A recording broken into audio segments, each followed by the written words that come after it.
I'm going to post this online, but I thought maybe it would help if you just hear me kind of talk about it. I typed this up several years ago when students were asking, like, how do you know if you're deriving, or how do you know if you're integrating, and what are the rules that we should work with? And this kind of went through some of the key things that you should recognize as a derivative, and the symbols and the terminology that all kind of leads to deriving. So here, the first three things here, these are all different ways that we can write the long limit version of the derivative. The second one is probably the most common, this limit as h goes to 0, 1. This is what we talked about at the very beginning of the course of like where does where does a derivative come from, and this idea of creating this limit to write a derivative. They will never ask you to actually go through that algebraic process, but they will expect that if you see it, you understand that it's a derivative. Here's what I mean by that. I have a couple examples down here. This first example, if you see something like this, what you should think is, okay, my function must be 5x to the fourth. I should have a 4 here next to the 1/2. I'm sorry, I'm missing that 4 there. And then the x value that you're plugging in is 1/2. So when they give you something like this, your first step is to establish what is my function. So my function is 5x to the fourth. What is the derivative of that function? Just a power rule, power out front, power one less, and then put in 1/2. You always put the numeric value at the end. And then sometimes they'll give you one where they just want you to recognize it's the derivative and derive it and not tell you to plug an x value in. So this second example is one where when you look at this, you should look at it and think, you know what, that's a limit definition of a derivative. And the function that I'm being asked to derive is whatever's after the minus sign, which in this case is the tangent of 3x. So all this question is saying is, what is the derivative of tangent 3x? Well, the derivative of tangent is secant squared, and the derivative of the angle is 3. So it'll be 3 secant squared 3x.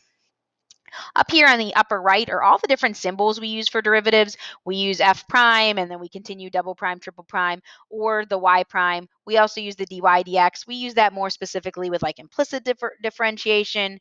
If I want to derive a second time, we'll see this d squared y over dx squared, or sometimes they just put a d dx in front of a particular function, which is indicating that you're being asked to derive it. Some signal words for derivative. Anytime you talk about velocity or acceleration, velocity is my first derivative, acceleration is my second. If they talk about instantaneous velocity, that's my velocity at a particular time. That's the derivative at a particular time. Slope is obviously huge, gets a little gold star because we use slope so much in reference to derivatives. Rate of change is just a fancy way of saying slope. When we talk about critical values, those are the places where my derivative equals 0. Finding extrema, finding points of inflection, all of the curve sketching stuff we did in chapter 3. Just the word differentiate is, and hopefully that's obvious, but saying you want to take the derivative, or when we talk about a tangent line and needing the slope of that tangent line. So all of those things are your signal words for I need to derive. Some applications of derivatives. We did not do Rolle's theorem this year, so don't worry about that. We did do the mean value theorem. The mean value theorem said that we can find a place where the derivative equaled f of b minus f of a over b minus a. This was the place where the slope of the tangent line and the slope of the secant line were equal, and you had to be given an interval to work with.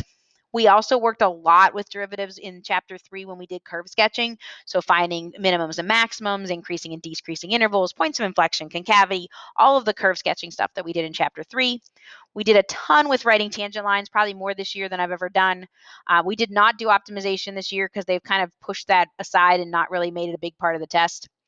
We did related rates. Related rates were the ladder problem, where everything was derived with respect to time, and how one thing was changing impacted another. So when we had one leg of the ladder sliding down, it made the other leg of the ladder slide out. So we had these d whatever over dt, which was the rate that quantity changed.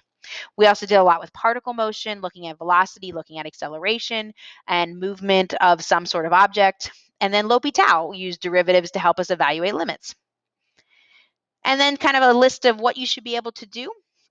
You should be able to derive all derivatives, but you should specifically be able to derive things that are implicitly written. You should know your trig derivatives, all of your basic rules from the beginning, your power rule, your product rule, your quotient rule, your chain rules. We've used those thankfully since the beginning, so that kind of helps our memory. We also did a whole bunch of special derivatives. These were all in chapter 5, E, A, natural log, regular log, and inverse trig. We derived inverses. I know this looks complicated, but it was a 3-step process. Derive, reciprocate, use the opposite variable. The idea of something is differentiable, it has to be continuous. If something's not differentiable, we can visually see one of these three things. Not differentiable would be any time it's not continuous, both removable and non-removable, any sharp point, and any place that has a vertical tangent line. And then we also looked in chapter 3 when we did what was called a curve analysis of the relationship between a function, the derivative of that function, and the second derivative. And we looked at the visual connection. How can I look at a derivative and know about the original? By looking at the location, by looking at some of the characteristics of it. So I put that chart on here. So that just kind of takes you through the basics of derivatives from basically day one all the way until just recently when we did L'Hopital and some of our special derivatives.